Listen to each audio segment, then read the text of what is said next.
Hello, welcome. Back in 2019, I published a novel called Soulship, A Personal Account of Embodied Enlightenment.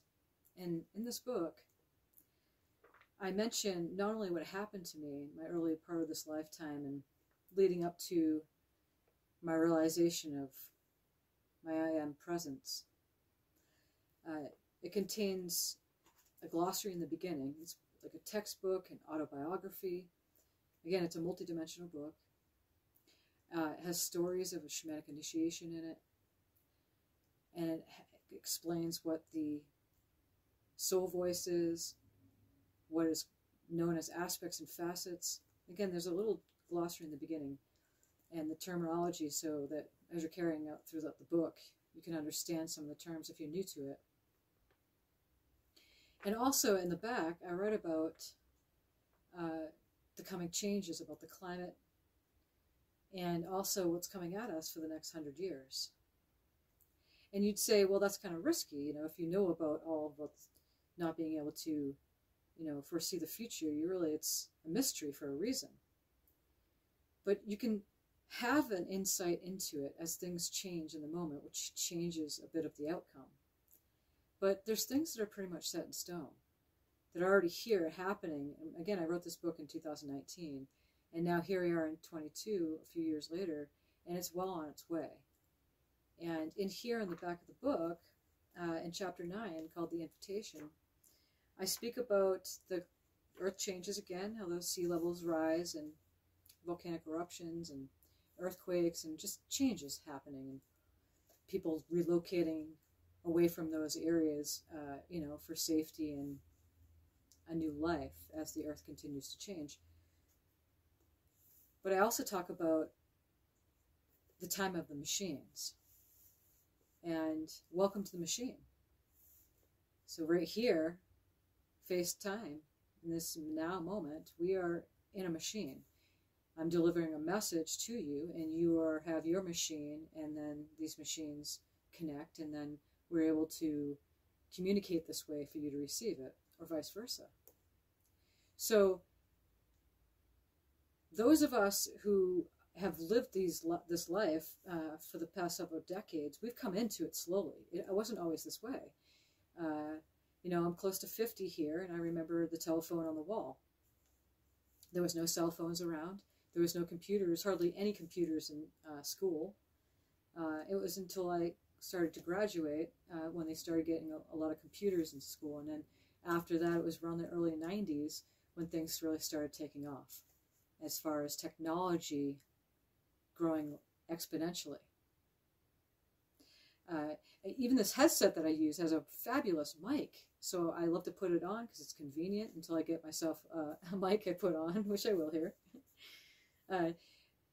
But it's fabulous technology. It's noise cancellation headphones, so it blots out the noise so I can deliver without getting distracted. So this is just one example. But we've lived our lives into this way of living. Those of us who are in our 20s and 30s, you were born into it, and the internet was already around, and you were, superstars on the computer when you were kids. And it's even more so. You look at a 2-year-old now, and they can really pick up a device, and that's just amazing. And they can just work their way around on it. So the consciousness has always been preparing itself for this change that's been coming at us. And I talk about how we moved from living in a duality reality to a quadrality, where duality is doubled. So you have twice as much happening, if not more, history repeating itself, and then you also have this neutral energy that you can activate with your consciousness. And that's playing with the endless potentials and possibilities in this physical, which used to be a conditional way of living reality. The new frequencies that are available now have totally set the stage, so we can now tune in and tap into this mode of living in a state of well-being among the chaos. It's quite amazing.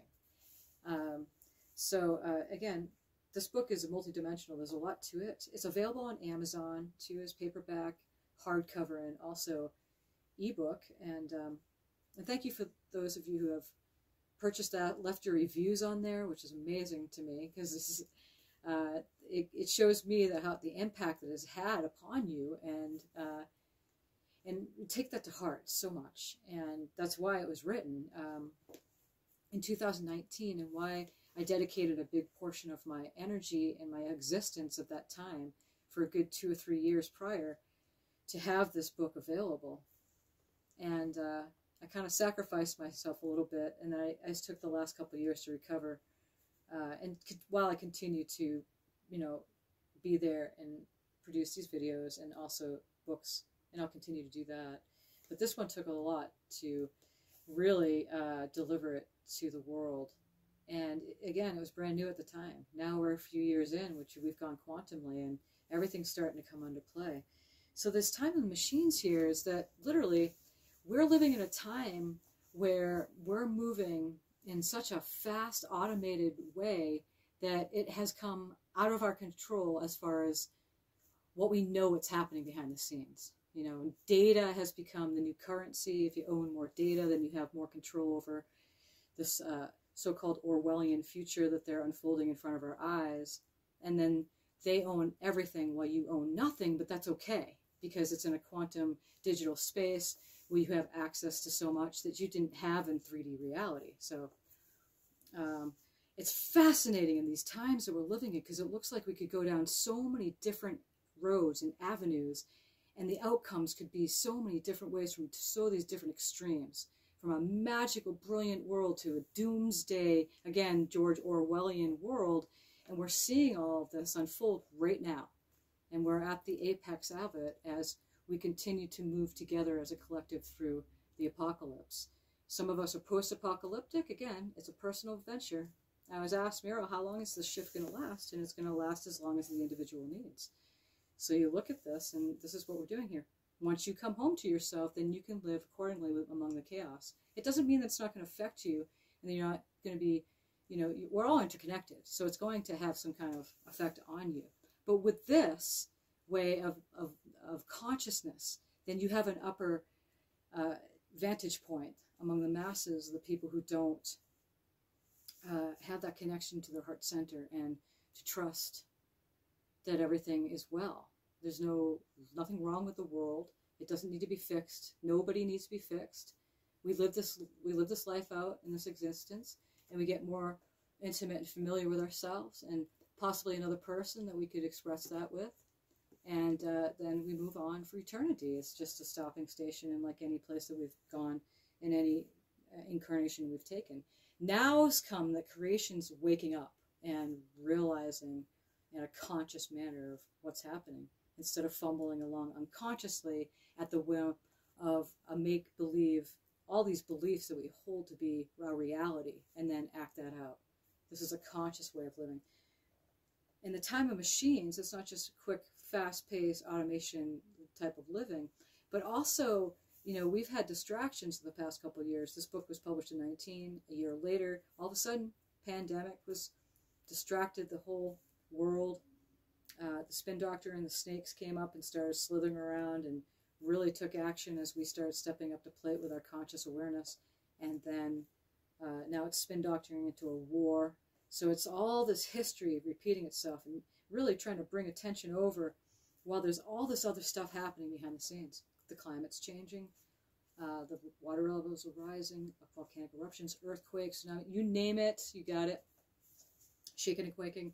And then you have the robotic companies who have been building another human being behind the scenes, but they don't have, this whole knowing what we're talking about consciousness. So they're building an entire human race, and there's many companies. It's not just one prototype, but there's many that are building these machines that mimic the human, and so mimic, how we think, how we move, how we act.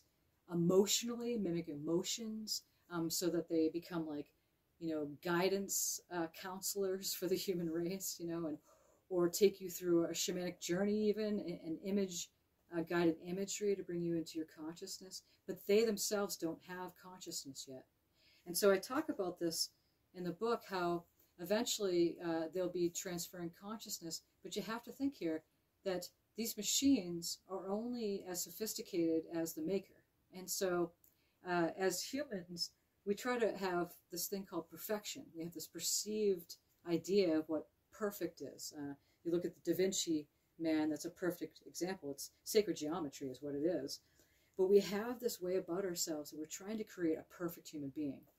A lot of these robots that are coming in are going to serve our sexuality first, because that's where the consciousness of the human race has evolved to and accepted to be. That's as far as we've gone. So first it's going to go as sex bots, which are still,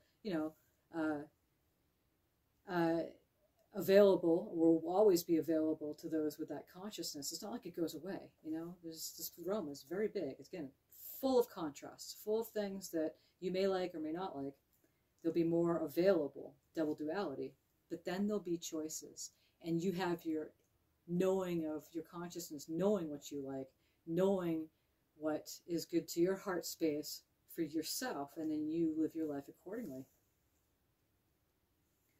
So these beings don't have consciousness because the makers don't have that knowing of consciousness. And they're trying to say right now in this day, as science is really trying to dissect the human brain, that there's consciousness inside the brain. And consciousness does not exist inside the brain. And so they'll try to continue to do that, even if they get hold of this message. And I'm not the only one sitting here talking about this, as many people are. We're using their technology, again, data. We all know they've been listening in. There's like a watchers behind the scenes. Like, again, they succeeded at trying to be gods, but only in the manner what they understand that to be. Whereas those of us who understand consciousness and we're eternal beings, that doesn't matter. We're doing what we need to do by using their space. It's brilliant, actually. So where two or more gather, you go into your heart space. Your well-being matters. Your emotional state matters, because that is the way that you perceive your reality in any given moment. And what you let in, it's all what you let in from the world, what's happening out there, what resonates, what doesn't resonate. So these people, again, trying to create a whole new type of human race in perfection. And that's a whole topic in itself. And we're in the energies right now, actually, as we're talking about the shadow side of Virgo. We talk about astrology a little bit, and it's about that perfection, and to let go of that structure and boundaries, to go to the boundless, to go to the endless potentials and possibilities if you step outside the box. If we continue to go down a road of paranoia, security, trying to keep safe in any which way, and not trusting. Again, in the higher frequencies, trust isn't needed because it's embedded into the very fabric of these dimensions. So here, it's vulnerable because you have to step into your own personal space within and then act accordingly from there, that standpoint. Not from outside approval or fitting into everybody or the clique or what's happening, and then moving accordingly. Okay? So, like us, we're created by creator gods. If you understand the creation story, there's many creation stories that humanity holds. And if you're fluid enough with all of this, and you've done your research and really sat with some of these stories of all these different cultures, they're basically talking about the multidimensionality of our makers. And so, like if you look at the Hindus, for instance, there's many different deities. And there's not just one, like the one all God there. But again, they have like that, there's the Allah, Buddha, Jesus, which is always put up as that pedestal of that one almighty symbol or being of the luminous, of the source. And essentially, they're all saying the same thing. It's true. We all come from the oneness. But we all created creation together, and a very long time ago. And through that, we weren't creating creation from source's light so much anymore. And so being a human, this isn't our natural form. Although we decided somewhere down the line, through our perceived objective group collective agreement of our reality, that we set up camp here. And we have ancestral lines, and we made this place very real and solid. That this place is it, and then when you're not here, then it's the spirit world or heaven or somewhere else. And this is just, there's so much more than that. And so we were created by creator gods. So in essence, we are artificial intelligence.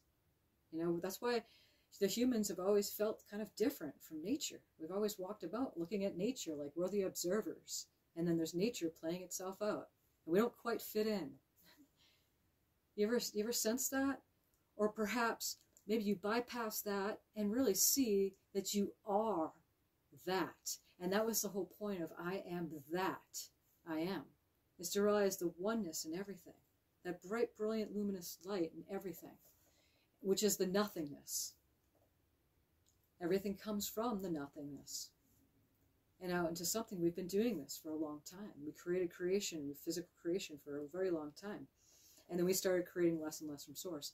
Created intelligent beings like ourselves.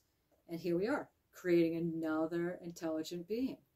But see, what we're doing here is that, we, again, you can't say it enough. We can only create something as sophisticated as what we are doing within ourselves.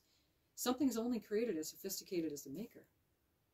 So you'd figure in the robotic companies or ones making this human race that they'd have this understanding of consciousness, that they'd understand they've come home to themselves, and then they act accordingly. And that's not really what's happening here right now. So again, I guess this whole talk in this video is not only just to, perhaps you'll pick up the book if you haven't already to read about this, and then do your research and other sources that are available talking about this as well. I'm unique in how I have delivered it, and the prophetic version of which has come out. Everything's right on schedule. It really is. There's been a lot of fear that these beings will eventually take over the world. And again, if you look at what we've been saying in a lot of these messages, is that we're moving towards a world of well-being, a state of well-being. So it doesn't mix to have machines to be that way as well. Machines have been cooperative with humanity. Look at what's happening now. Most of the machines that you use, you cooperate with. Your car, you know, your computer, your cell phone. I know, from time to time that cell phone can be annoying, gets junked up and stuff like that. But technology has been cooperative. We're living in times where it's such uncertainty and unknown where it's going, especially with currency and how we're going to be trading things, how we're going to be paying for goods and services. If you look over at China, they have facial recognition already coming into play, and that's what the United States is trying to do. During the pandemic, they changed a lot of the automation. When you try to make a phone call to customer service about a bill you may want to discuss that you have comments or questions about, it's hard to get a hold of a live person. And they really moved in the automation and see how much that the user can get used to living this way. And so it's already happening. It's going to get more intense. It's going to get to the point where it does feel like it is a science fiction movie that we're living in. It already is, but it's not full-fledged. Like, you're not seeing robots walking among us, and then you can't tell if they're a robot or not. You can tell some of them are. There's cute little toys they have people buy. Expensive toys, mind you. But the technology is always like that. It was more expensive, then it got cheaper. I myself would love to buy, one of these robots that look just like us at some point here, and then have nice discussions and talk about consciousness and this. Perhaps that will be something that comes into being, perhaps not. But it's only the beginning, guys, basically. And it's not something to have to get your mind around, because you'll see so many of these changes that are going to be good for everybody eventually, and you really can't talk too much about it, because it's all about like sitting here and you're just like talking words, and you look at the state of the world and it feels like it's not at all in which way that direction it's happening. I mean, where is it? Why are we still relying on petroleum? Why haven't we moved to renewable resources? Why is there still control of all this? And we understand all this is happening. And that's why we can't say it enough, is that we are finally in it and the change is happening. We're just building up for the past couple decades, and it's been hard. Because as the density of the frequencies started lifting, a lot of that baggage has from us too. And it's not been easy for a lot of us in our bodies, in our emotions, in our mind, what we settled for. You know, again, those of us who are now approaching our 50s and over have dealt with a lot of shit. And the people who came in before that, the newer generations, are equipped to deal with the newer frequencies, and a lot to teach these generations. And I've just been seeing it now, that it's going to come into play.